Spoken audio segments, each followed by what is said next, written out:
Samantala mga kasama, BICAM proposal para sa mas mataas sa budget sa edukasyon, resulta ng mga pagkilos sa mga kabataan. Kasama natin sa balitang yan si Rajuman Grace Mariano. RMN Live Report! Ikinalugod ni House Assistant Minority Leader at Kabataan na Party List Representative Reneco ang pagsasapinal ng Bicameral Conference Committee sa mataas na budget para sa sektor ng edukasyon sa susunod na taon. Gigit na resulta ito ng dekadang pagkilos ng mga kabataan kaya sana ay huwag angkinin at ipagyabang ng sinumang politiko o ni Pangulong Ferdinand Bongbong Marcos Jr.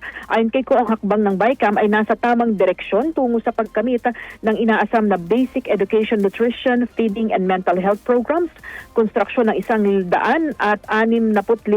classrooms sa elementary at high school at scholarships para sa mga kwalipikadong estudyante sa kolehiyo at ng technical and vocational education and training.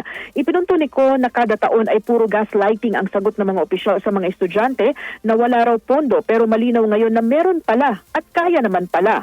Welcome din kay Ko ang commitment na malaanan ng alokasyon ang kakulangan ng pondo para sa free higher education deficiency at ang iba pang prioridad na mga programa at pasilidad para sa state universities and colleges.